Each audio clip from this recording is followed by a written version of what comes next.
Bleak, dreary, miserable. Those are just some of the more positive words being used to describe the spring ice storm in southern Ontario and Quebec. People are using some other words too, but we get fired if we said them here. The area in the storm's path is huge. Well over 1,000 car accidents have been reported in Ontario alone, as well as flood warnings. Power outages are affecting tens of thousands of people in a region home to millions. Perhaps the most painful part of all this is that winter officially ended almost a month ago. Our Natalie Collada takes a look at how people are coping. Usually 4 weeks after spring is declared, people put away the shovels, parkas, and scrapers, and a lot of people now wishing they hadn't. I don't know. Fake spring. Horrible. Kind of like, bait and switch. It sucks. Like, I think this weekend should be canceled. We deserve a mulligan. I just want spring to come. This weekend, Environment Canada issued freezing rain warnings across southern Ontario and parts of Quebec, cancelling flights, forcing some to sleep at the airport, sending cars off the road. The driver steers. Ontario Provincial Police posted this video to Twitter. Too aggressively for the conditions. Then they go for the brake. Warning drivers just how tricky the conditions can be.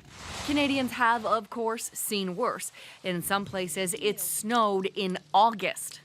Then there was the 1998 ice storm, where at one point downed trees and lines knocked out power to 1.5 million people.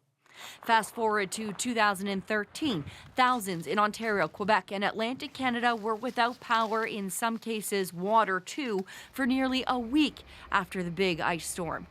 Learning from past events is critical this time around, says Toronto's mayor. To make sure that whatever may come our way in the next 24 hours, that we're ready to deal with it. This time, the big concern is what happens when all the snow turns to rain. Flooding is the main worry. In some places, it's already started.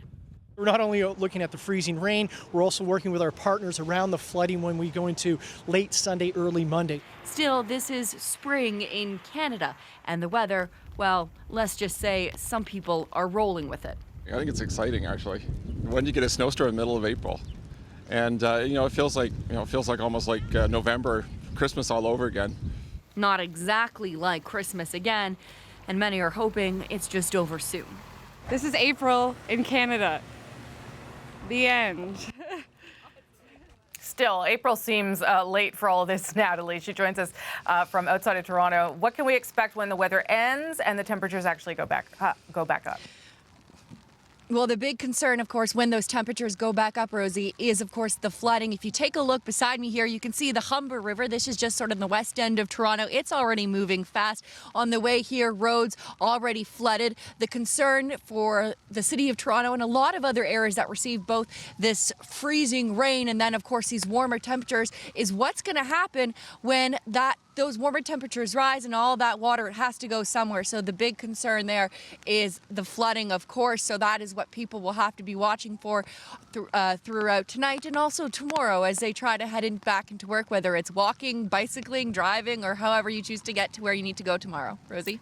Thank you for staying wet for us tonight, Natalie. Appreciate it.